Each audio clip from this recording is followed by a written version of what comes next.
I'm sure it's expensive, but it's sort of like they expect everyone to be, well, yes, because it costs you a lot to make, I have to want it. I mean, when I look at this, I just want to go full global 4C, right? Like if I'm going to see a movement, it's going to have to be impeccable and beautiful. Like I can't give me any corner cutting, because once you see that level of quality, you see this, you're like, I see all the rough edges. Really, I think it's one of the best made skeleton movements that I've seen at any price point under 10K. I've seen a lot worse for a lot more. If you look at like some of the But it's like saying, do I want a $30,000 supercar? No, you want a $300,000 supercar. At $30,000, just get something else. Greetings and welcome to this week's aBlogtoWatch Weekly. We are joined by Ripley, Ariel and David as ever, although one of these three is slightly different than he was last week. He has transitioned from a boy to a man. We are, of course, talking of the new Breitling owner, hair on his chest. He's just grown that little bit more. His voice is a semitone deeper, so you might not even recognise him. The Breitling wearing Ripley sellers. Good morning, Ripley. Also in 4K for those watching in video. So the wall is just everything is right in your world right now, isn't it, Ripley? Rick, it's an amazing feeling. I didn't really realize buying a Breitling could be so different. My trousers fit tighter. The internet's clearer and crisper. All three buttons on all of my shirts have disappeared. Everything is good, my friend. It is this is exactly what I thought Breitling ownership would be. So there's just hair in places that there wasn't hair in before. I'm Gaston from Beauty and the Beast. David, the most manly watch you've ever bought? It's a good question. I was hoping for a slightly quicker response to that. Yeah, well, I haven't bought too many watches. Maybe that's the problem. Okay, let's test Ariel then. Ariel, good morning. The watch you've bought that's made you feel the most like a man when you walked out the store. I imagine certain watches I have that could probably stop a bullet. That's what comes to mind. There's been a few of them, you know, thick enough that if you just got lucky and you were just like, and you caught the bullet in your watch. Watch might not survive, but you'd be okay. That's for me the definition of manly watch. And I'm imagining like a Japanese manga character named Brightman, who goes from boy to a big burly guy when he puts his Breitling on. It's just Bright Man. And then there'll be a collection of bright mans that turn into the Bright Men, and they each have their own. And there's like Colt Man and Avenger Man, Navadude, the Breitling Man. So I feel there needs to be a graphic novel like this. I will help write it. My drawing skills are not that good. Yeah, there's an old kids TV character over here called Banana Man. Eric, when he eats a banana, becomes not part Banana of the Bright Man. Man crew. No, not part of the Bright Man crew. I think no. Ripley may be about to change his moniker from Ripley the Wall Sellers to Bright Man Sellers. I think I'm just gonna get propellers and aviation stuff and like a balloon and yeah. George Kern says it's not just about aviation. Don't you know that? You can go surfing too. I hear Brett living room immediately. Wear fins. Wear like a fin on your head. You know. Yeah. Bremen have got some propellers going spare. They've probably got some wall-mounted propeller art that you can put on your wall.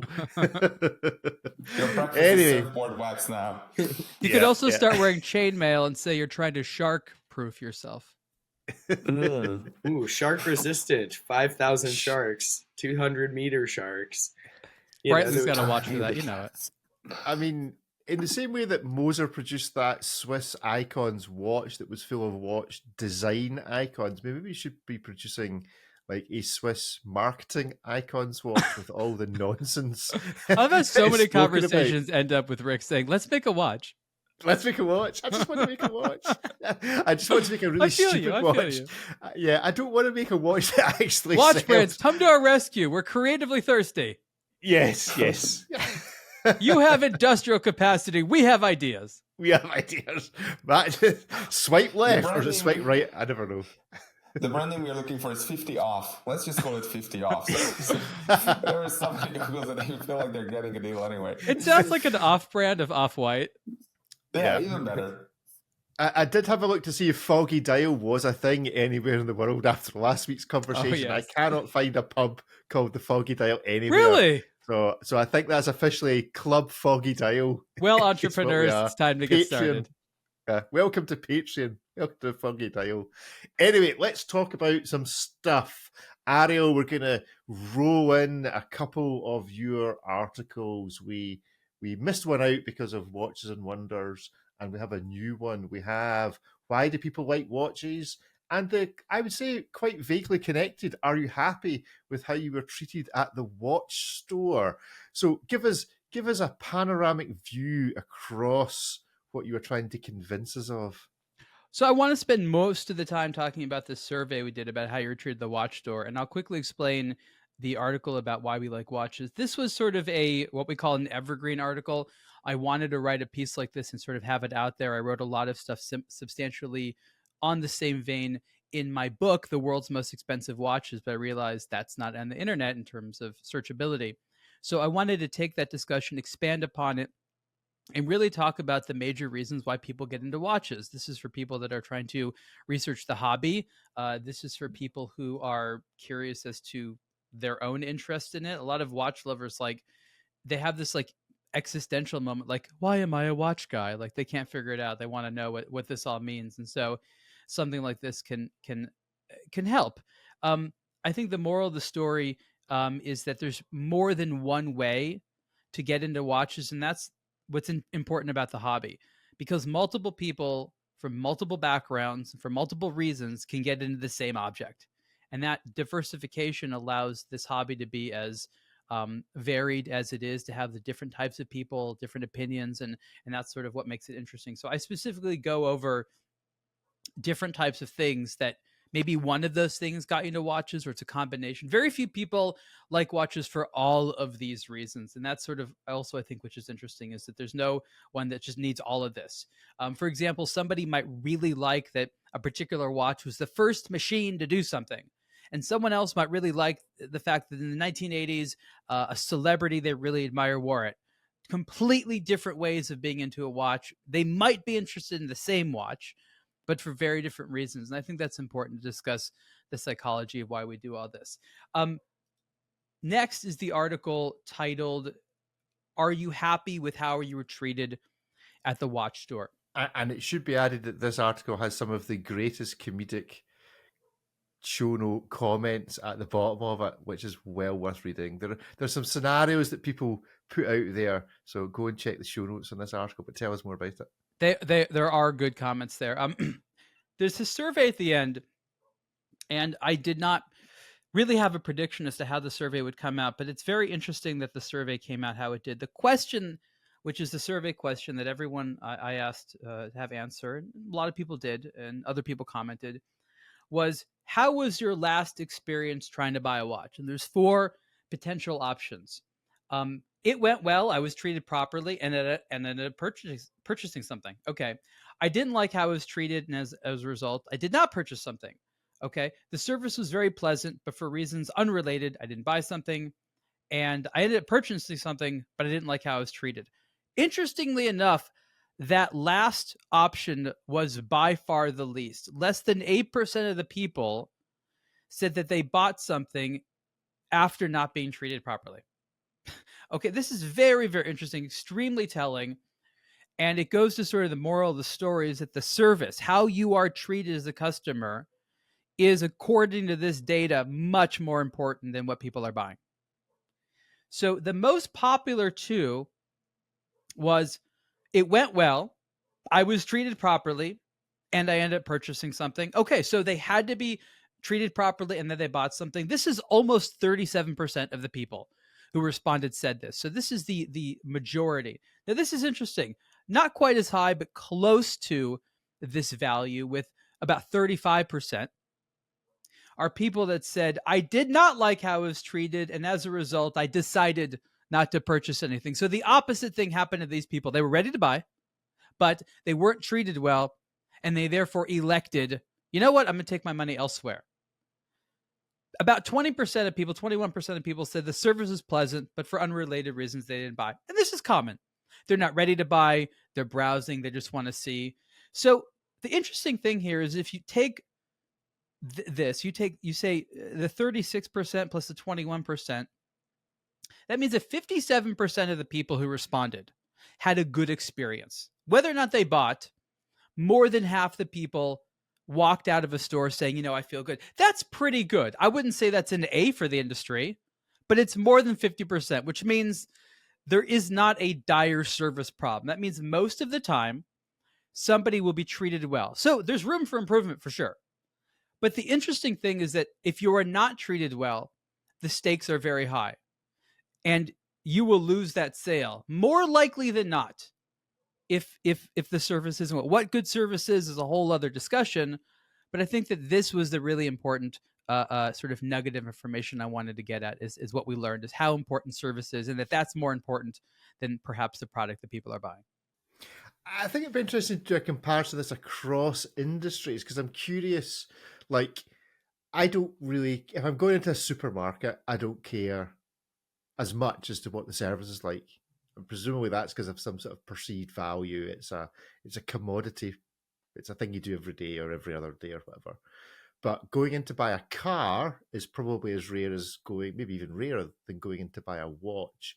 And so I wonder how these numbers compare across luxury or large ticket purchases in various industries. Ripley, what do you think these numbers tell us? I think they're kind of. It'd be interesting to compare it to a car, because I think like we all, whether or not we are car enthusiasts, we all kind of know the car retailer games where it's like, oh, but it's this package actually. And do you want floor mats? Of course you want floor mats. What about door handles? Do you want it to start? Yeah, that's costs extra. Do you want it to play music? That costs extra. What if you don't want it to play music? That also costs extra. And if somehow if you're buying a Porsche, you end up without any power windows, it costs $500,000 more, and it does go faster off the line. But I think we all know the retailer. Ripley channeling that Breitling id again. Yes. Just pulling it open, letting all the chest hair hang out. But I think we all know those retailer games with the car side.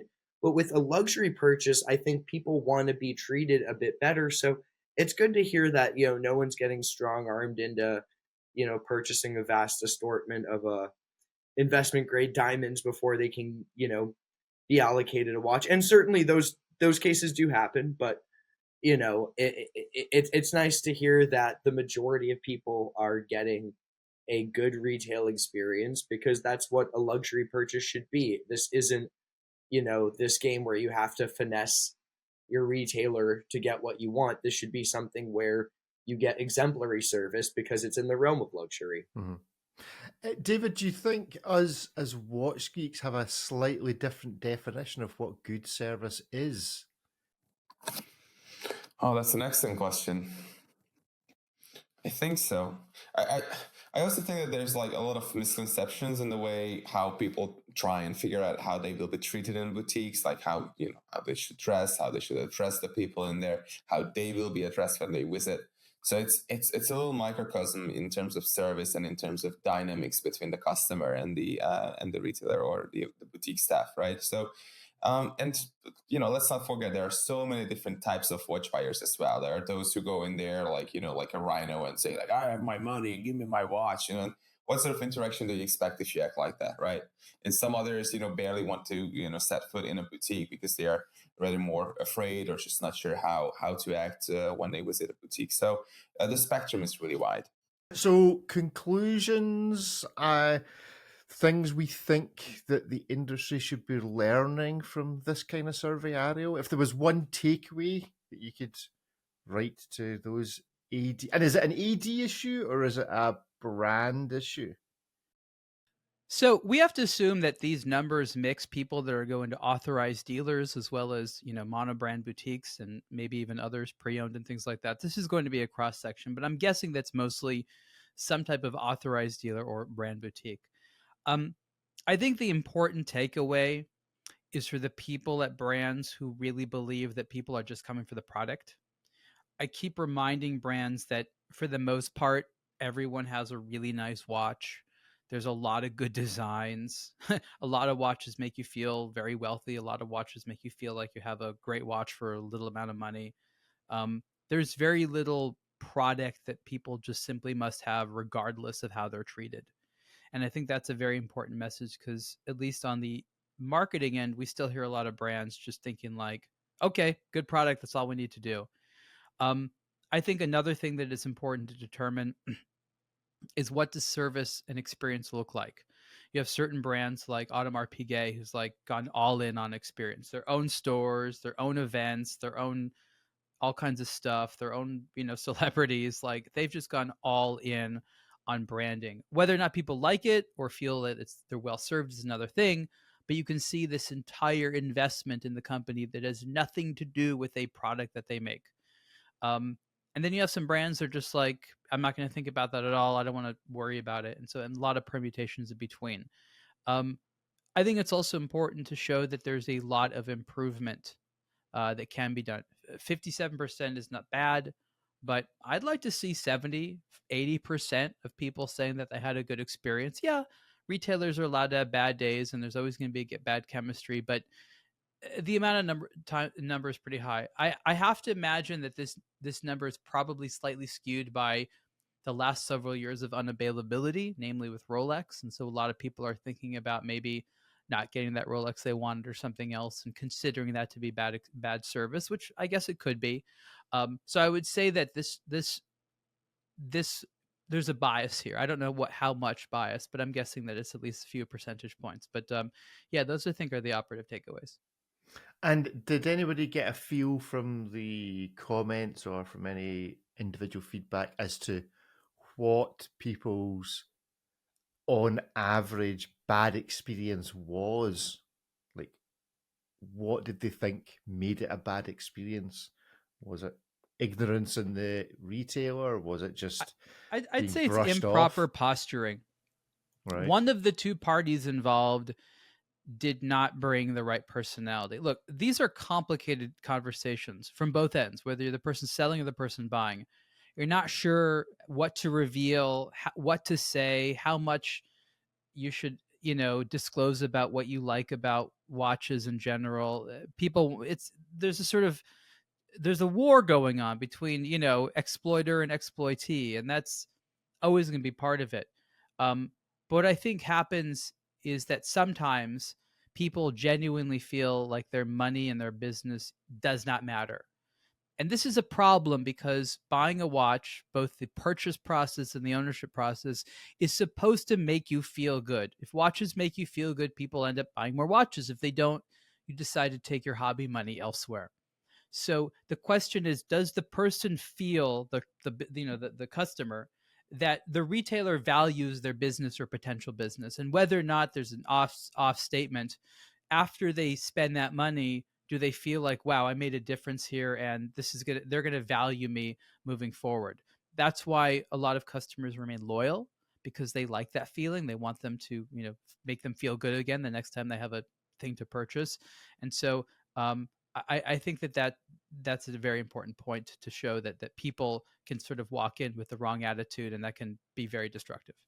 Yeah. Well, if you've got a story to tell, then please feel free to email it to us.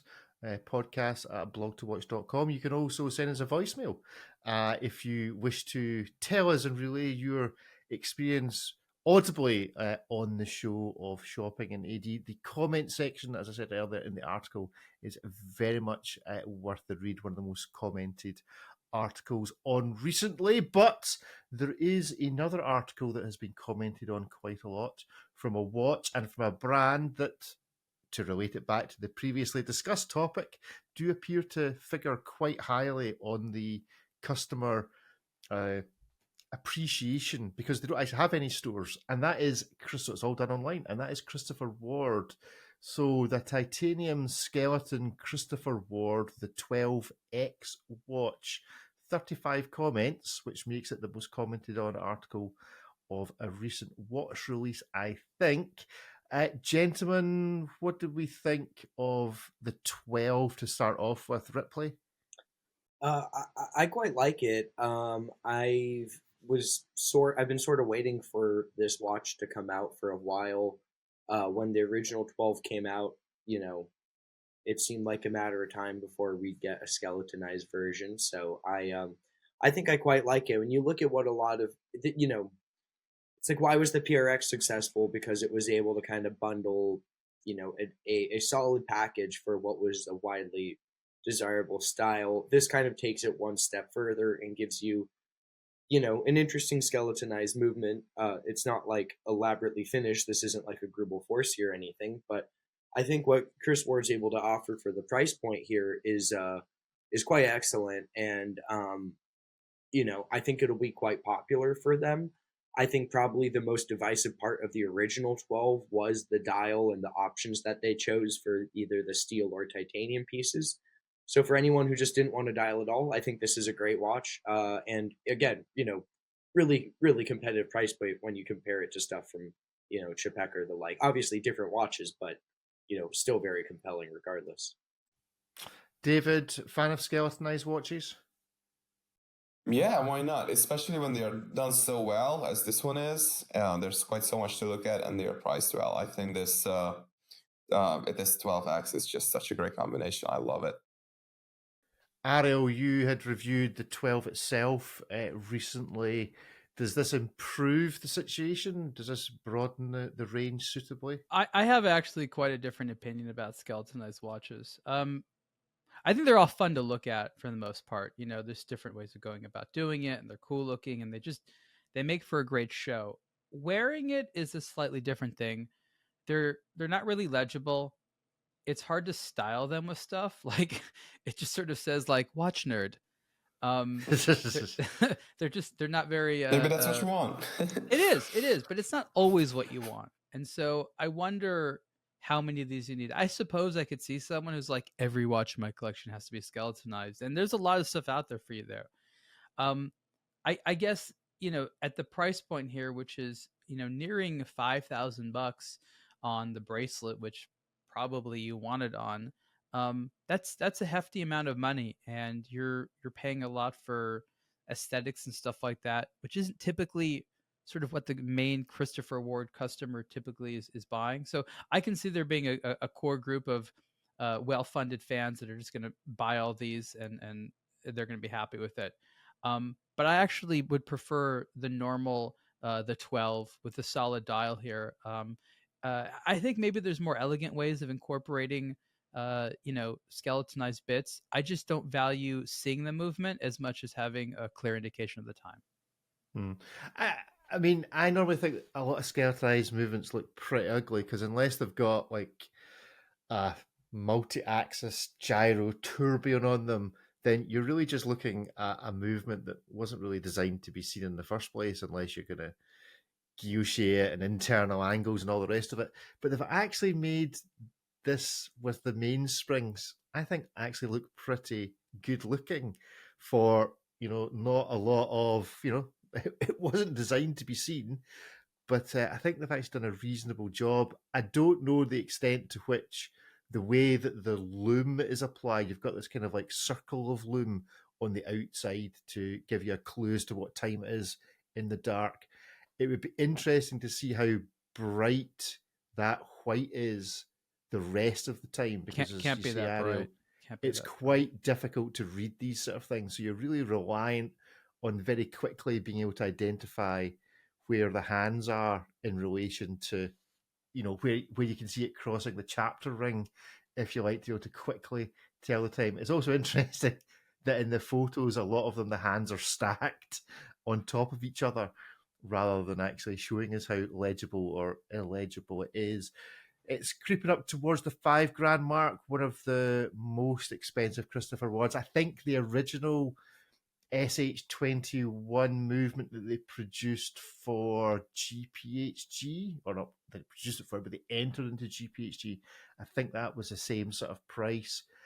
Knowing Christopher Ward's concept of 3 times production, are we assuming that they've stuck to it with this and that this is just an expensive watch to make?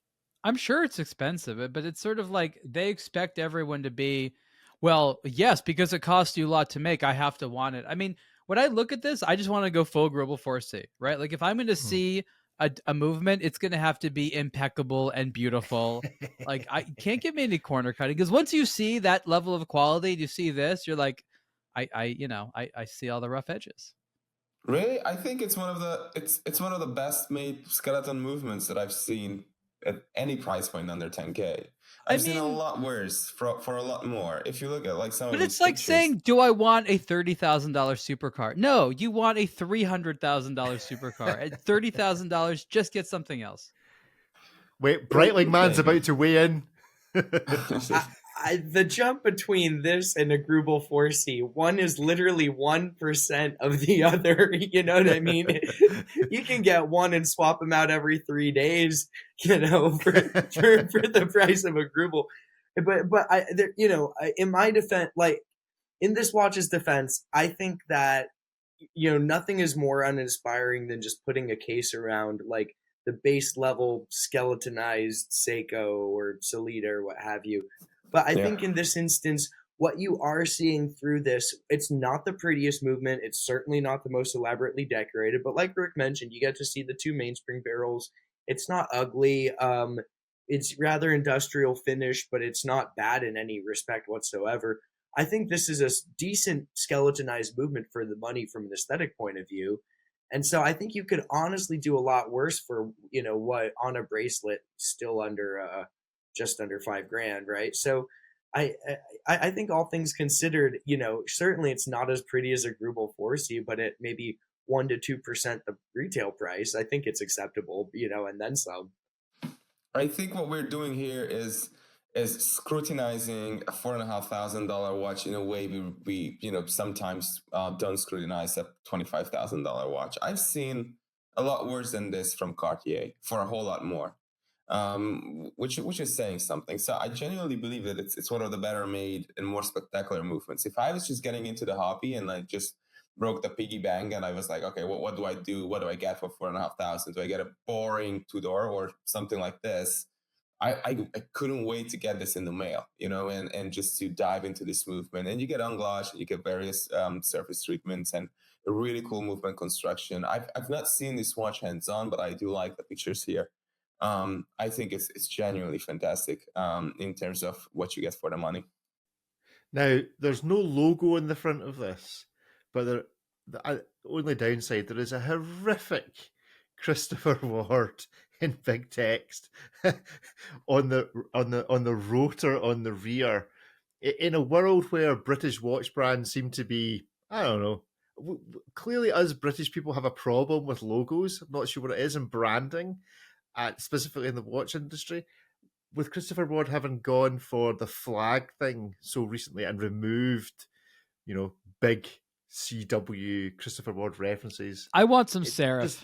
It's too sans serif for me. Bring back the serif. I'm sorry, I'm not British, but as an Anglophile, I just see everything British as being very highly serif.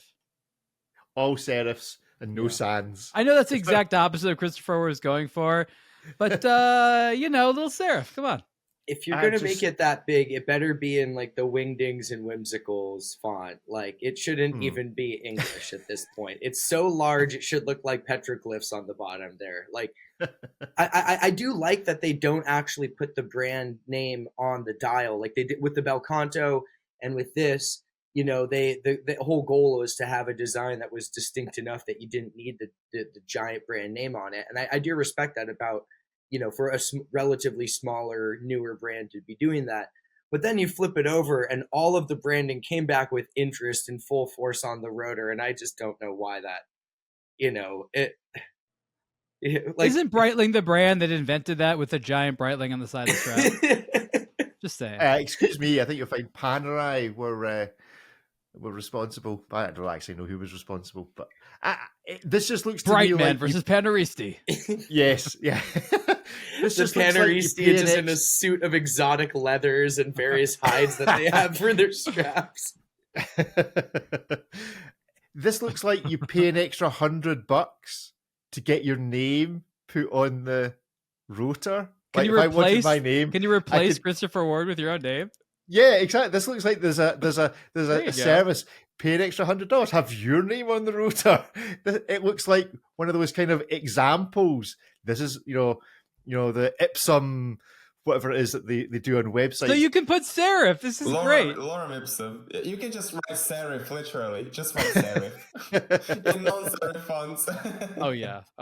I did have to ask this about the Philip Plain watches, which I'll be covering soon. It says made for Philip Plain, and now it's Philip Plain's watch, and I'm asking him. I said, "Do they all say your name, or is this the name of the customer?" He says, "No, this will be the name of the customer." I'm like, "Okay, well, you can understand my confusion. The brand's name is your name, and it says that on the back. How am I supposed to know that was going to also be the customer's name?" So yours doesn't say "Made for Heroes" like the one that I have on my desk. Made for Bright Man. Philip Klein, made for Bright Man. Good stuff. I think we'll need to be putting Brightman into some sort of AI image generator with a photo of Ripley and see what it comes up with. You'll just have 4 more directives of your trousers. More Breitling, more Breitling, the essence of Breitling, and just see what it generates. Good stuff. Well, David's already spoken about maybe this was a bit boring in comparison to Christopher Ward, but it's actually a watch, David, that you reviewed. Hands-on, the Tudor Black Bay Chrono pink dial watch. Did going pink make this watch more interesting? I guess a little bit. Enthusiasm is just draining out of you. I mean, it's a watch. It's technically it's just it's something that is done well. It ticks all the boxes, and that's one of the things with Tudor is it's a spec sheet kind of watch. If you want the best watch for the relatively like the lowest amount of money, like if you're looking for a value proposition, Tudor usually goes out its way to like try and take like every last freaking thing on the list, and the pink is not on the list. And so for that reason, I think it's a more exciting thing, and I was looking forward to seeing this as Watches and Wonders. And you can imagine my disappointment when I told our contact person there that is the pink dial here, and she was like, "Well, no, it's not." I'm like, "It's new, isn't it?" And then this is just stuff that drives me up the wall of these booths. It's like, well, it's new, but it's not a novelty. And I was like, what the hell? This was launched like a week before Watches and Wonders. But thankfully, this watch was making the rounds unofficially. I don't know who makes these rules or these totally arbitrary nonsense rules that they launch a watch a week before Watches and Wonders and then they're not officially showing it. I have no idea where that's coming from. But anyway, it was there. I could see it, and it was not easy to take pictures because it was not an environment that would support it. I tried my best to do this pink color justice. It's more lavender actually, and it's not as saturated and vibrant as you would expect from Tudor's own pictures. In real life, it's a tiny little bit more subdued than that. Ripley, did you get a chance to see this at Watches and Wonders? No, I honestly, it's not all that exciting to me. I like that Tudor's done it, but I mean, it's a pink dial version of a watch that's been around in their catalog and is quite thick for what it is. It just doesn't really do it for me. It would be really large on my wrist, and this is coming from a man wearing a 44 millimeter Breitling right now. So it's a chunky chrono. It's a good watch. It's good to see Tudor doing some whimsy, but it's just not for me, and it's not out of the box enough that this isn't the chrono I want from Tudor. I want some reimagination of the big blocks, so I feel like this was just some stopgap to like fill a release schedule or something. And is it going to be generally available, David? It's one production run, and that's it. Multiple people have confirmed it to us that it's just one run, and then that's it. So the FOMO is real. Ariel, do you feel you would be missing out not owning this pink dialed Tudor chrono? This was a pretty nice watch. I remember starting the conversation that led to David shooting it, and it was very amusing that they had a strange policy. It was like a bunch of the Tudor folks had it, though it was not officially being shown there. I believe that this is probably going to signal the end of the current generation of the Black Bay chronograph until they have something else come in, and they brands like to do stuff like this, have fun versions of stuff towards the end. And this is, as you mentioned, an aging model, good movement, but in a lot of ways aging. The aluminum bezel insert. It's a thick watch. It really doesn't need to be that thick. There's a lot of refinements that I think Tudor is probably working on for the next generation. I spoke to one of two designers at Tudor. What I found interesting is the guy that worked on my Zodiac Aquamarine Dream and Pineapple Dream at the Fossil Group now works at Tudor. So he was the person responsible for the pink one, and he did the watches with me. So that's very interesting to see that. He said that project emboldened him to color. So you can only believe that maybe this was a direct result of him working with me on my Zodiac watches. And I think what's also important that is there's a lot of speculation. What's the purpose behind the pink? Because it kind of looks like that Beckham's soccer team in Miami. But the reality, and David and I mentioned this both, is that this is just purple pink to be purple pink. It doesn't really connect with any one specific thing. It's just supposed to be the pink dial. Which is cool. Yeah, it's not hot pink. It's not Barbie pink. It's more like I said. I look like lavender soft serve ice cream to me, which is it's a lovely color. But have no qualms about it. And good luck to those who could find one. It's definitely a cool watch. It's like when you're doing your laundry and you washed one of your loads of white dials with some red GMT hands or something, and you just end up with a bunch of these pale pink dials. And it happened for one load. This isn't going to be a repeat thing. So, we're just going to put them out and wear it gracefully as you stroll into work with your pink button up with your suit that day. I don't think Brightman does that sort of thing. I think Brightman only wears white. Oh, Brightman wears a lot of pink. Brightman is a fan of pink. That is definitely one of the colors on the roster for Brightman. Real Brightman wear pink. Brightman paints his bombs pink. Brightman what? Paints his bombs pink? Paints his bombs? Bombs as in B-O-M-B?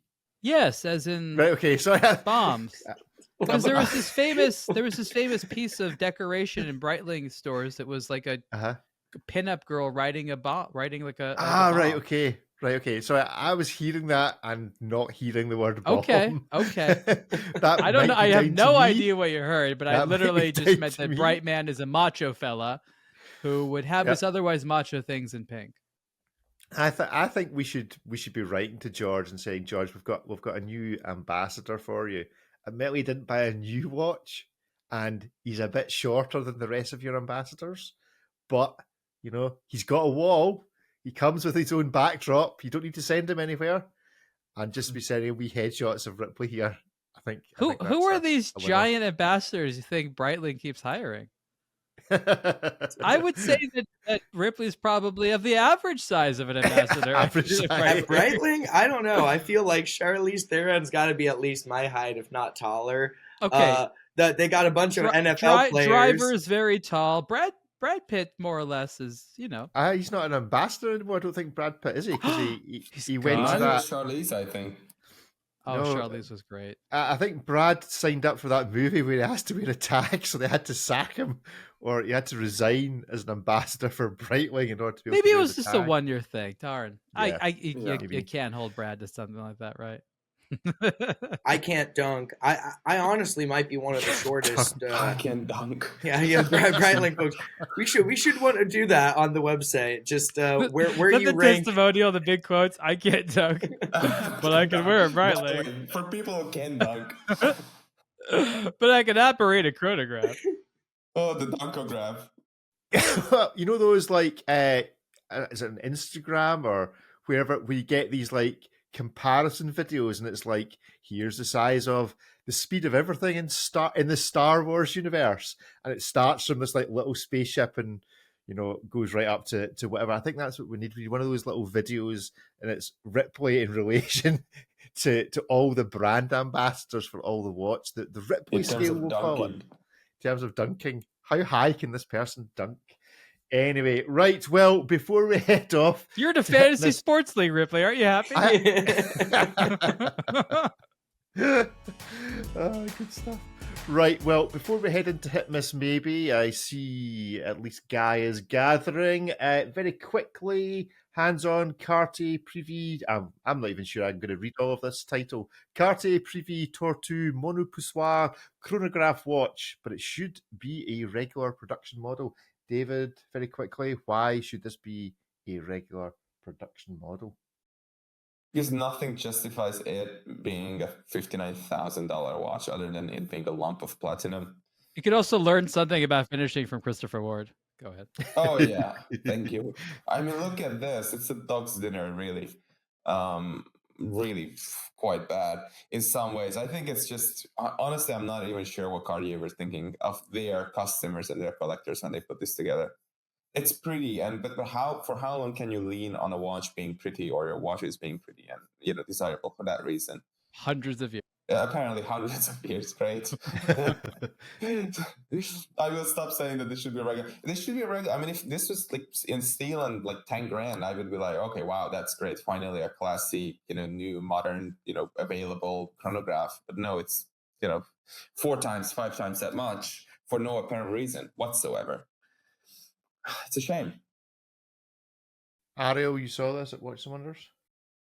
I didn't get to see it personally, but there was a lot of chat about this. Look, this is Cartier re-releasing an older model, and sometimes when they re-release an older model, it becomes a whole collection. There's tons of versions from steel to gold and all in between.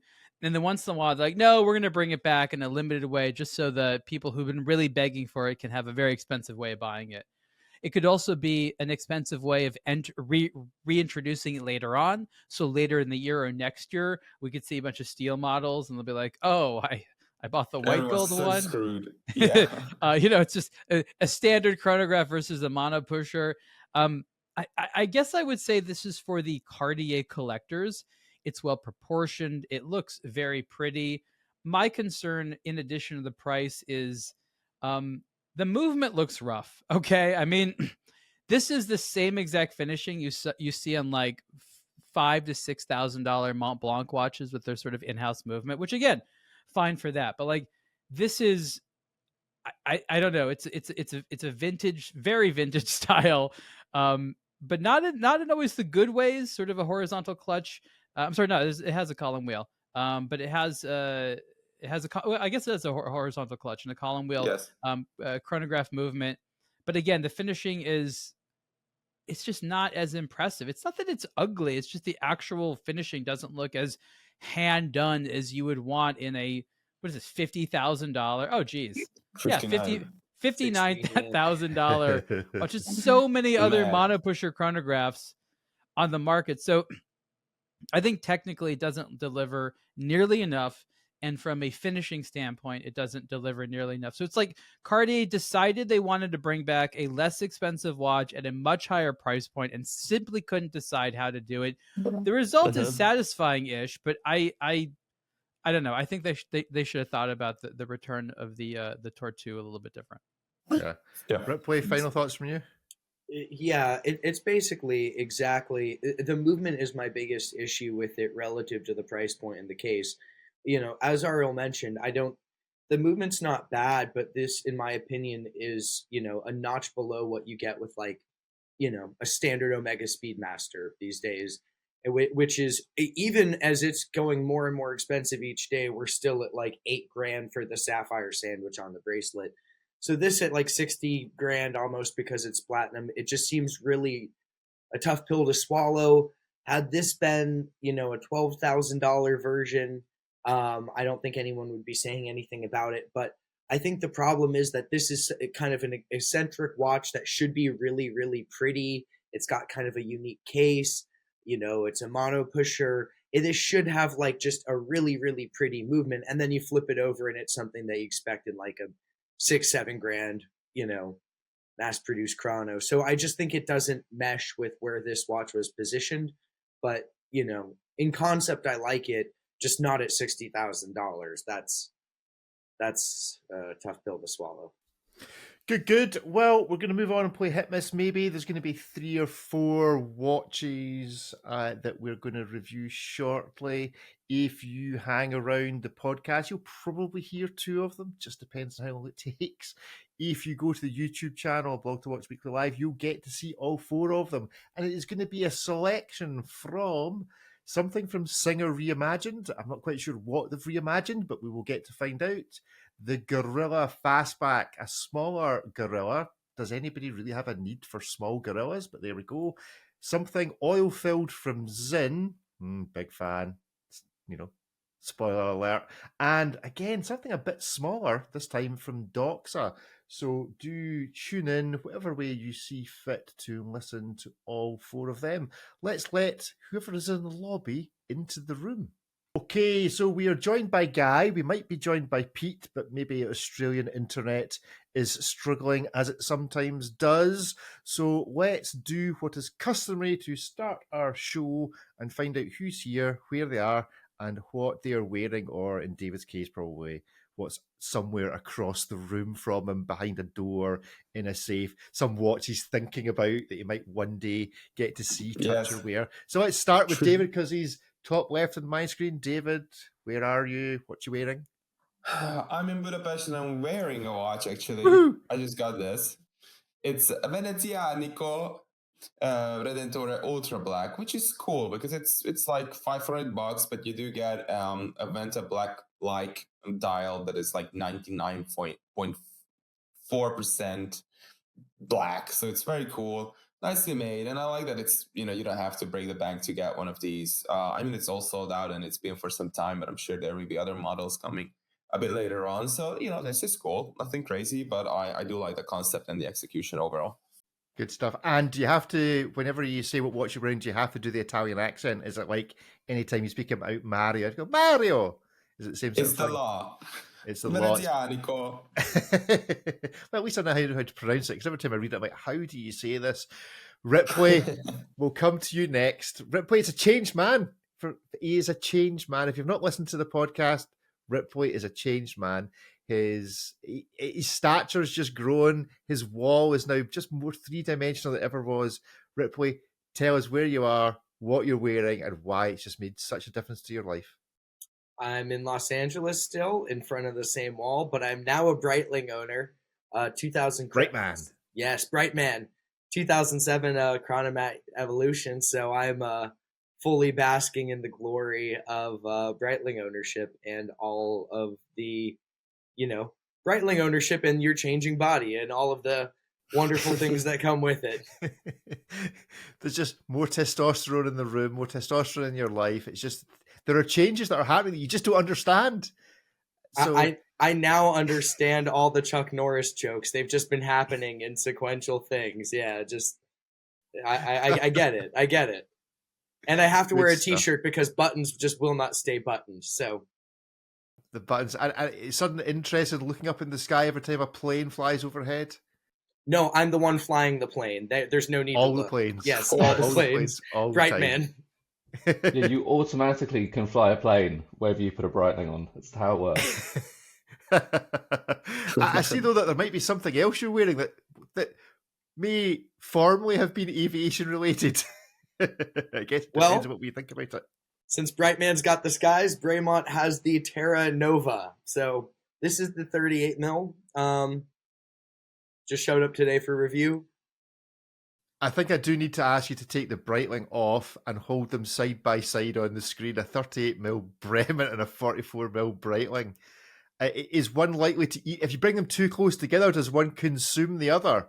No, the gravitational pull of the Breitling, though, does bring the Braymont closer to it. It's together. You can feel the attraction. Good stuff, good stuff. Ariel, where are you and what are you wearing? I'm in Los Angeles and I'm wearing very practical Apple Watch because Ultra, because I was exercise tracking. Ultraman. I can't do with a Brightman and Ultraman. I can't do with a Breitling, even though they have the Iron Man. Great stuff, Guy. Where are you? What are you plugging this week? I am on the on the very sunny south coast of the UK today. I need to be plugging like holidays in Bournemouth today because it is lovely and sunny here. and today plugging which one is it? The prototype of the Gotham's Vigilante, the D-Trash Gotham's Vigilante. Can't even remember which one of his own watches he's wearing. He's just got so well, many. I changed them quite a lot. Kind of feel like I have to. Yeah, good stuff. I'm in Scotland wearing a Panerai. Anyway, right, let's crack on. So first up, we are going to look at the Singer reimagined dive track chronograph watch. It's a hands-on, which is just as well so that Ripley sellers who had its hands-on can explain it to me and everybody else. Ripley, what on earth is this? Okay. Wow, there's a lot to unpack here. Okay, so it's Singer, so they do that central chronograph thing. They've reimagined the dive watch so it can be useful before, during, and after your dive. Grade 5 titanium exterior, and it's got this sandwich-style construction with a sapphire ring along the side, think MBNF's Mad style, and it displays the hours and time on that rotating disc. Now that means the front-facing dial is totally devoted to dive applications, and the whole point of how you'd use this is you flip that little red lever up, hit the start button on the chronograph when you first enter the water. It's a 24-hour hand and a minute hand in the central dial for the chronograph. You can use the bezel against the minute hand to track stuff like a decompression stop or bottom time, but you leave the chronograph running the whole time after you finish your dive. And what it then does is it tracks the amount of time you should ideally rest between dives before you could scuba dive again, or even how long you should, rest between diving before you can safely fly. So it's a very convoluted dive watch, but it's very it's not just impractical for the sake of being impractical. They've thought about what they wanted to do with it, and it is really cool. Now, it's also $93,000. So there's that. There's that. Oh dear. I didn't notice the price when we were meeting with them in Geneva. I'm like, oh yeah, this is so cool. Look at that movement. This is cool. Love the concept. I'm looking at the press packet later that night. I'm like, that's got to be a typo. $93,000. But it is fantastically cool. And I've got tiny wrists, so it's an absolute behemoth in terms of proportions, but it's not actually that unwieldy. It wears very much like a titanium version of like a Seiko Tuna or something. Obviously now with as a Breitling owner, your wrists have grown, so probably you should go back and Everything's grown, Rick. Everything's grown. That's what we like to hear. I mean, I heard words coming out your mouth describing this, but I still don't understand. So let's see if anybody else has understood and give it a hit, a miss, or a maybe. So on the count of 3, 1, 2, 3, go. Hits, 2 hits, 3 misses. Right, David, explain yourself. None of this makes any sense to me in any way. It's just so weird. It is as though it was done for the sake of doing something. I love the movement. I love the time display on the side. It's way too thick. It's not very interesting from the front. It's just, I don't know. If it didn't exist, I wouldn't be like, I wish this wish existed. I don't mean to be too harsh, but that's the way I feel about it. Ripley, you give it a hit like me. I just think it just looks awesome and cool, and $96,000 be damned. Ripley? Yeah, so this isn't something I'd be buying with my money, but from a conceptual standpoint, I love that they're pushing the boundaries of the dive watch, and not just by making it go deeper or glow brighter or something like that. They've kind of rethought what its purpose could be in a practical application. Practical, we're still kind of within the realm of cosplay practicality, but I like that they've done something different. Yes. With it, and it's a ton of fun in hand. There's so much stuff to move. You got multiple pushers. The bezel feels nice. Comes with 2 different straps. You got a little red lever thing for the start-stop pusher. It's a lot of fun to interact with. Again, it costs as much as a supercar, but it is a lot of fun. So it's a hit for me just on the ingenuity level of it. I applaud them for doing something different. Yeah, I mean, as a Panerai owner, that little red lever is just giving me Luminor fidget vibes. So I'm just sitting there mucking about with that probably till it falls off. But it is 49 mil, so even as a Breitling owner, Ripley, it's just not going to work for you. Ariel, why is it a miss? I'm a fan of what the brand started out doing. I think the movement is cool. I mean, it's always been extremely niche by design. But kind of like similar to what David said, I don't know what this is an answer to. I like tool watches when there's a whole story of like, we designed a watch to do this thing that no one else has done, and this is the result. And this is like, hey, look, we made a diver out of that weird movement we had. That's it. That's the whole thing. It's like, and the thing is, as well made as it might be, and as nice as the movement might be, I challenge anyone to wear this on a regular basis. Really, I don't think anyone would be like, man, this is the comfortable, chic, go to, diver watch. And that's the whole point of divers watches, is they're just sort of an easy wear. This is like, is this the right situation for this? I don't even know what that situation is. So glad it exists, I guess. Have zero interest in wearing it. Definitely not wearable, but this is all about doing something that nothing else has done. How else are you going to track 18 hours after you finish scuba diving while you've been eating hot dogs and lounging on the beach? I'm sure there's an app for that. I do think Sikon needs a shot at what is in the middle of this watch, the fly, chill, dive thing. That's calling out for a pastiche or some additional humor to be injected into it. You barely need it. Did you see the case back engravings? You've got literally like the no wiki wiki symbol like engraved on the case back. Yeah. How charming. It's also almost 20 millimeters thick. I mean, give me a break.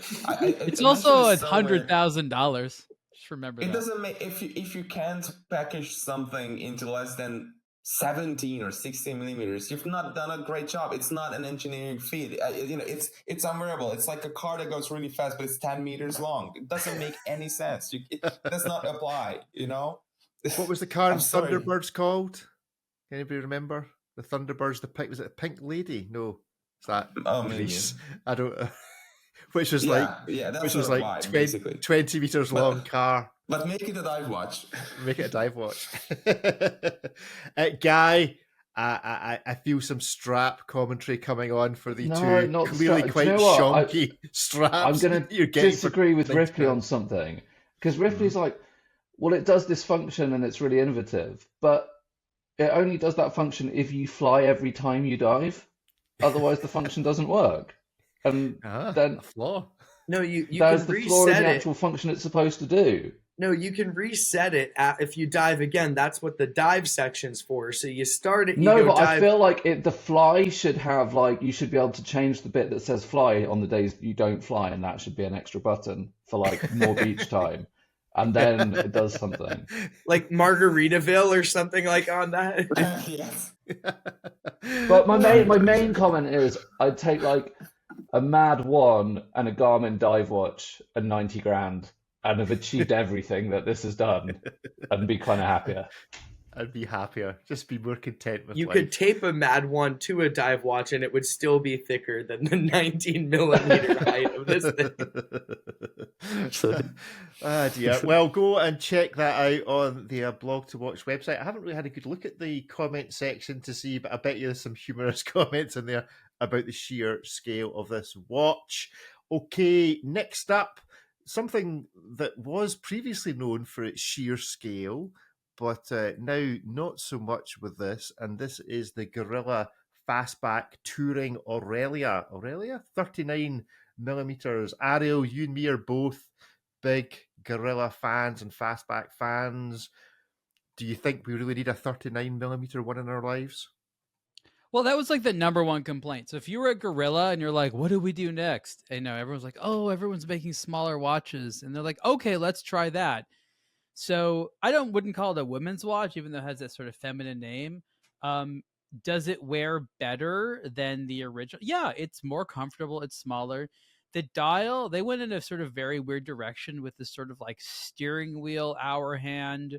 And for me, that's the biggest issue. I'm okay with the case, even though it's very strange. And then rather than having the ceramic black bezel, now it's just coated steel, DLC coated steel, which seems like a step backwards, but maybe there's a reason for that because this is not exactly a budget model. It's still like $1,500 or close to $1,800. So I think that the dial is where maybe a little bit of work could happen. But otherwise, I think it's actually pretty well done. Right, well, let's give it a vote. So on the count of 3, is it a hit, a miss, or a maybe? 1, 2, 3, go. Miss, maybe. Ariel is scrambling around for a maybe, so no hits. Okay, I gave it a miss because I don't understand. I mean, it's like the last watch. How on earth do you read the time on it? What time is it? Where's the hour hand? If you look at the black dial one, it's easier. So the black dial one, you can tell the time on way easier than the white dial one. Right, so the black dial one. Right, okay, because it's the white hand that you use to tell the time. Yeah. On And the the white black one has dial that one. white bit as well, but it's more difficult. So, and also I've got I think the original is 44mm. I don't want a 39mm. I don't want to introduce this watch to more people. It's cool as exclusive for people that wear 44mm watches. Like me and Ripley, the 44mm watch gang. So there we go. David, how did you vote? Miss. Why? Yeah, I like the rotor and then that's it. So you like the back of the watch? Yeah, I tried. I really did, but it's the entire concept. It's something that you sit down, you sketch it, and then you're like, well, I guess it's a sketch. It doesn't exist. Let's make it, and you make it, and then it doesn't work. David likes the Miyota 9 series rotor. I was going to say, isn't that a standard rotor with a bit of engraving on it? I know, David. It's not a fancy rotor. Is the point? Miyota fanboy here. Like the buckle. Could you like the buckle? The crown guards are cool. Like the crown guards. Can I just say, while Ariel says that, because I had to look at this morning, I think they've scaled down everything but the crown guards. If you look at the big ones, like I checked this on their website. If you look at the 44mm, the crown guard, like the line flows down. And it looks like they've kept the same size crown guards on this, and they're too big. Well, you know what? Even in a smaller watch, you need no less protection for the crown. Well, they could make the crown smaller as well. But I genuinely think the crown and the crown guards are from the other watches, and they've scaled. It's like they selected it in Illustrator and scaled everything down. But you know how some brands have their shtick, like a really big chronograph pusher or something like that. Maybe Gorilla's thing should be just insane crown guards, the most over-engineered crown protection you could think of. Could be their thing. I want like a movement fitted to a crown guard. Whole watch is crown guard. Crown guard that tells the time. Yeah, exactly. Ariel, you were accusing me of being the one that wanted to invent watches. Now David's at it. I think the whole point is we all have a desire to bring something new to the wristwatch world. Yes. Ripley, was this something new? I mean, I said maybe if you really just wanted a smaller gorilla, I think this is right up your alley. But it also kind of lost a little bit of just that kookiness that I liked with the massive oversized gorillas. As others have mentioned, I honestly can't tell the time on the white dial one, like at all. I mean, it takes a firm minute, but if the hands aren't over a part of text, I have no idea which is the actual hand. But they're fun. First and foremost, they're fun. And so I kind of feel the same way about these as I did about the new HYTs. They're not what I like about the brand, but I definitely see that they have a clear customer in mind with these. That customer just isn't me. Ariel, you are a customer of Gorilla, or maybe they sent you a free one, I don't know. But would you be a customer of the 39mm if you didn't already own a 44? I think there's a lot that can be done with this case. I think that I want to see them play with the dial more. I mean, that is overwhelmingly the most negative thing people have said is about the dial. People don't seem to mind almost anything else, but they feel that there's an issue with the dial. It's like, okay, so I want to see what they can do better. I think Gorilla has some super cool watches. I like their chronograph a whole lot. I think the Wandering Hour ones, the Drift, are super cool. So, look, they're experimenting. They don't have like a focus group to tell them what to do. They tried something. So I think size is a plus. Dial, just try something else. They can do it. Guy? I gave it a maybe. And it kind of maybe because I like Gorilla. I think the big one's cool and it looks nicer and the colors are better. but this one's like almost twice the price of the big one, of the 44mm.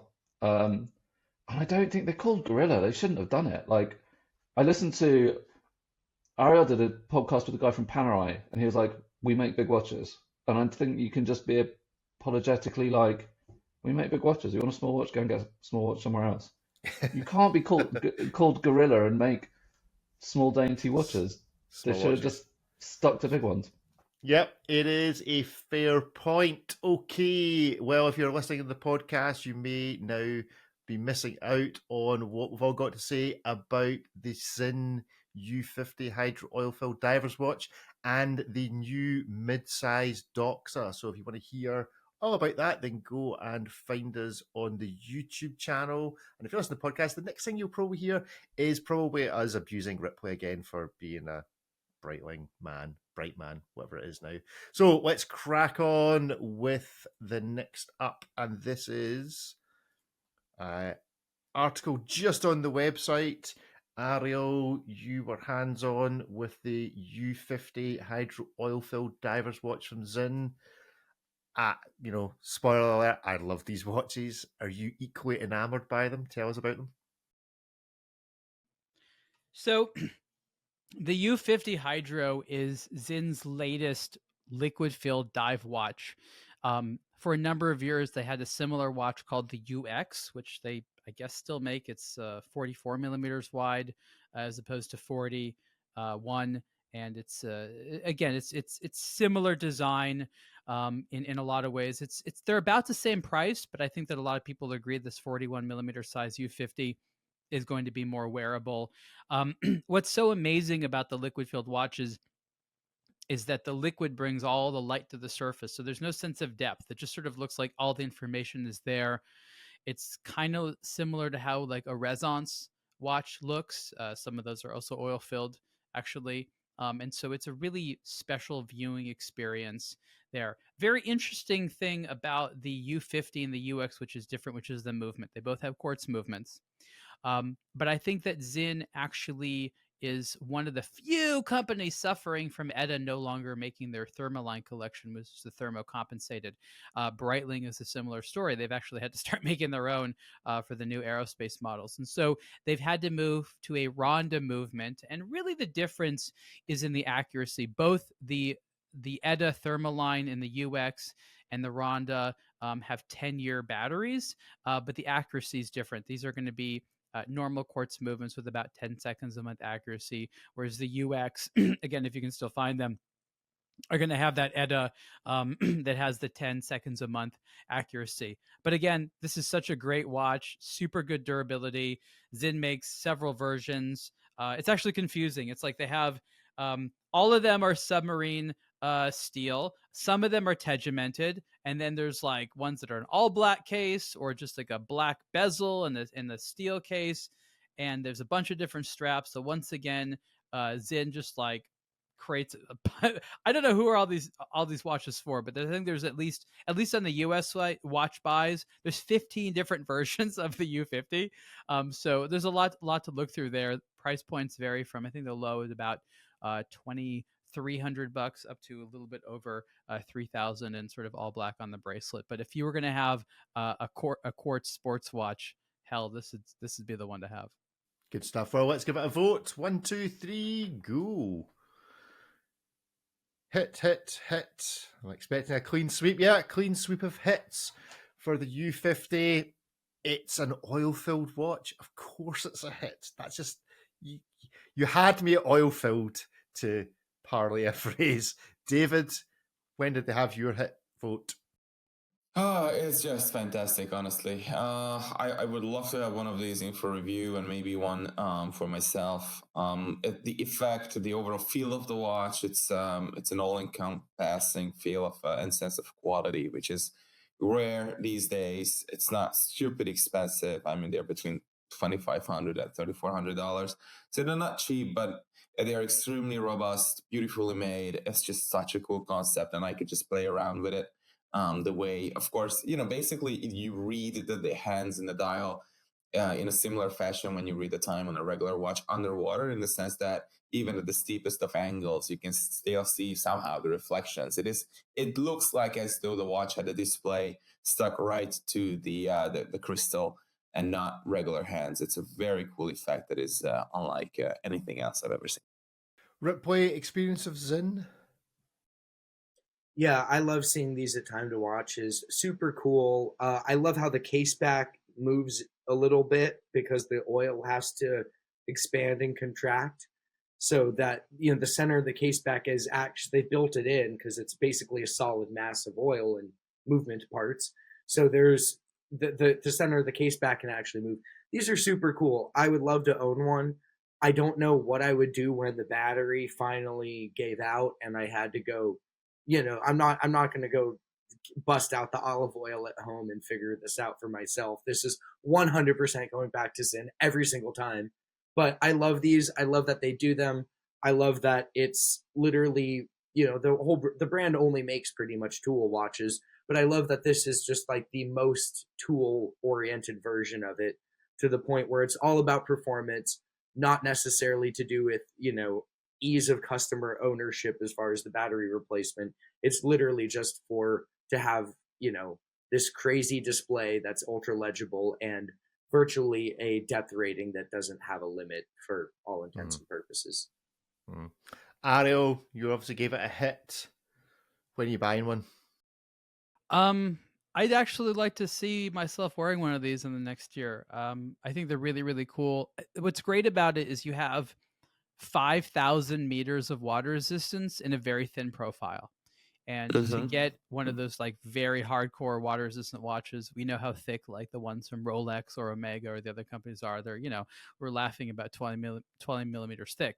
Here you have what just looks like a normal 300 meter dive watch, which is 5,000 meters water resistant. And another cool thing is that Zin engineered a way of removing the bubble. Used to be that oil-filled watches had to have a bubble because underwater, when the oil would expand, if there wasn't some negative space for it to expand into, it would pop out the crystal and defeat the purpose of having a water-resistant watch. And so what they did is they created a case back, which actually accordions out ever so slightly to accommodate the slight expansion in size that would happen from the oil under pressure. And that way you have no bubble, which is really, really cool. So you don't even have that lingering thing. So some people like that bubble, but to Zin, no, we have to engineer a way out of that. So there's just a lot of things I thought about here. So, this really helps define for a lot of people what high-end quartz is. Guy, do we think that the solution to the previous Singer Reimagined is a small bottle of olive oil and a pipette to thin it down a bit? I think that makes quite a good point that when you compare this to the other crazy dive watch of like how much better and how much more functional this is at like a 20th of the price and a much nicer watch to wear that's much nicer designed that does the job of a dive watch a lot better. It's cool. I love black case dive watches generally. So I really like it. The only thing I'd say is I would have called it like the U5K, like 5,000, like make something of it going to 5,000 meters. Like I think that's pretty special that U50 doesn't. Like 5,000 meters on a thin dive watch is pretty amazing. Like shout about that a bit more instead of Hydro U50 doesn't really mean anything. But the rest of it, I love it. It looks great. It is funny that they call it the hydro when it's filled with oil, and hydro Yeah. seems to indicate water. Anyway, it actually goes way beyond that. They said that they've tested it to something like 12,000 meters or something like that, and the case holds up. But at around 6,000 or 7,000 meters, there's a little vacuum tube or something inside the movement that pops. The case is waterproof down to 12,000, but some tiny component in the movement fails at that amount of pressure, basically. Yeah, I think it has a better story than the dial gives away, which could be like a good thing for those in the know. But like everyone makes such a massive thing about how deep watches go. I mean, none of us are going to 5,000 meters. It doesn't really matter. But yeah. And just another thing, the bracelets on these Zin watches are phenomenally comfy. So they're really nice bracelets for what they are. So yeah, go and check that out on the website. It's a fresh out article. There is not even any comments on it yet, so maybe you could be the first to comment on it. Okay, finally for today, another one in the dive watch category and in the let's make it smaller, and that is the Doxa sub 200T mid-size dive watch. Ripley, you wrote up the hands-on this. Do you feel, now that you're a bright man, that this just doesn't do it anymore at this size? Mid-size, who wants a mid-size anything? Rick, I could wear these as earrings. I think I'm still very much open to them. I actually really like these watches. I'm a big fan of Doxa as a whole. For me, though, my favorite cases have always been like the classic sub 300 and to a slightly lesser degree the sub 300T, which is kind of the more modern version with a much higher depth rating, helium escape valve. And from an aesthetic point of view, the big difference is the flat crystal. These are quite a bit smaller than the standard sub 300, sub 300T. But they're not really just a shrunken down version of either model. They don't have any type of helium escape valve. So in that regard, they're kind of like the sub 300 versus the 300T, but they have a flat crystal more like the 300T. They're kind of their own thing that takes a lot of the kind of fan favorite 300, for lack of a greater term, design language, and then shrinks it down to a 39 millimeter case profile. So you get all the colors, and not just all the colors, two different types of finishing for them. So you get the flat, iconic, as they like to call it, style, or a sunburst, straps or bracelets. It's a whole assortment of models, but it's priced right in line with like the 600 series. So it's priced along the entry level side, although not their least expensive, but really cool watches. Good stuff. Yeah, 1,550 USD. So is it hit and miss or maybe? 1, 2, 3, go.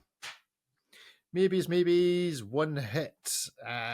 David, let's start with your maybe. The maybe, I gave it a maybe because it really depends whether you like the way it looks on your wrist or not. I'm not really a fan of how they sit on my wrist, even though they are relatively thin. I love this crazy bracelet that they put on some of these. I really don't like the clasp and the extension. But yeah, it's a mixed bag a little bit, but I can certainly see why people love it. And I like a Doxa even more when it's well under 2,000 and not well over 3. So yeah, this is a strong maybe. Yeah, I give it a maybe. The price is really good. This is, 1,500 quid, but I give it a maybe because I'm worried maybe Ripley, you can put me at ease that with it being a smaller profile, is the dial now absolutely tiny? Because the dial's already tiny on the really big ones. The actual visibility, does this just feel like a 28mm watch that you're wearing? No, they did a good job of sort of altering and tweaking the proportions so that the dial just didn't turn into an absolute little marble stuck in there. If you look at the hands, just how far even the minute hand extends out, you'll notice is different on the two sizes. So while it does represent a pretty sizable decrease in total footprint, and I think this is part of the reason why they had to go with a flat crystal instead of a domed one. The domed crystal, like the 300, would have looked absolutely tiny in the smaller case. So they've done a really good job of taking all of the same kind of design language, but not altering the proportions enough that it loses kind of what made it successful, but still changing it enough that you don't have a watch that definitively feels like a truncated ladies model. But it is a model that just further confuses Doxa's already confusing catalog. There's now so many similar options. It's not my favorite Doxa. I always said if they did a smaller version of the 300, I'd get it. They basically did it with this, but I realize I kind of like it a little bit bigger, even though this fits my wrist the best. So this is a really, really strong effort. It's a hit because it's, I think it achieves everything it set out to do, but I don't know if this is going to be anyone's flat out all-time favorite Doxa, whether you're a fan of the brand or not. Ariel, Doxa is one of those brands that I've tried on and ended up walking away from so many times just because there's so many different varieties of what looks like essentially the same watch. What would attract you to buy this one over the 1,500 other SKU variations of what looks like exactly the same watch? You have smaller wrists. Just that's it. Smaller Yes. wrists. That's all. Nothing else to it. No. And your overall impression of this? I Not don't for have you because you don't have wrists small that wrists. small. Don't I have like wrists that- Doxa. I don't need every one. I'd love to have like 1 or 2, maybe 3, the core Doxas that, are sized for me. And that would be Gone good. from a single 3, Doxa to 4. 4 in the space of 30 seconds. There's a lot of cool Doxas out there. I don't need all of them. There's a lot of redundancy, okay? There's some really Yes. pretty Doxas. That is true. Guy, how did you vote? I voted maybe. I love the 300, so I kind of felt like I couldn't give it a miss. But I felt like they should either have made a mid-size 300 and called it a mid-size 300 and had it 300 meters and everything else the same, or made a different smaller watch. And like you said, if they need a smaller watch with smaller wrists, that's the wrong case to meet that objective. Well, they did smaller watches, and they're not great. Like, I don't love the sub 200 or the T-Graph sub 200 or the 600. Like, they've done a bunch of other watches that are supposed to be smaller, and they're not as good. People want classic Doxa. It's like Panerai not making a Luminor. Like, what is the brand? The Radiomir? Absolutely not. They're the Luminor. So Doxa's got to do this like cushion thing. Yeah, but then that's the same as the Gorilla. Like, why do it? Like, just be who you want to be and don't just do what the crowd wants. Everyone needs the Luminor Due. Like, we all need that little. We all need a 42 millimeter Breitling if we can't do the full size 44. Like some of us 47 is the full size. Yeah, Ripley, you need to. When do you think you'll upgrade to a 47 mil Breitling? Because you're not really a bright man. You're Bright Man Junior. That's what we'll call you. Because you have to wear it around your neck like Run DMC style. You need a Breitling for Bentley and just be done with it. Yes. Now we're talking. Collaborations Breitling the world for didn't Ripley? need. Breitling for Ripley. There we go.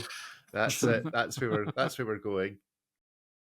My Grail Breitling is the full diamond emergency. It's out there. It exists. I can With only black imagine diamonds. they're going for In gold. Yeah, they're going for a steal under retail. But yeah, you can get a full factory set emergency, and I love that that's out there somewhere. And what was retail for a full factory set solid gold diamond emergency? Like 35, 40, something like that. It was a bargain. Yeah, but it wasn't solid gold though. Is it not gold? No, they did. They have a white gold version. It's white gold, all white diamonds, lots of baguettes, really, really tasteful. Clicking is David searching the internet. It'd be cool if you could take the diamonds off to pay the emergency services when they pick you up. Yes. Once you use it, here's little your baggie. payment. Oh my goodness. Yeah, this is the first gen. I see what you mean. The newer ones had black diamonds on them. That was fantastic. Oh no, I want the oil days. czar special. Yeah, the full white gold. As ever, the show dissolves into a discussion about how many diamonds can you fit in a watch. But there we go. That is our show for this week. Thank you everyone for joining us. Ripley, do you have a final thought to leave us with? Something suitably random? Just popped into your head. Just check in next week to see the Breitling transformation. Bright men have no imagination now. Is it just all been sucked out of you? It's all beer and basketball from here on in. Yeah, I'm here to go watch some basketball, collect some propellers for my wall, just get some polo shirts, wear some pink, Well, reach out to Bremen. They have some propellers available. Okay, that's it for this week. Thanks for joining us. Check out the website, check out us on Instagram, and we'll see you in a week or so's time. Goodbye. Bye, everyone. Hey, everyone. Bye.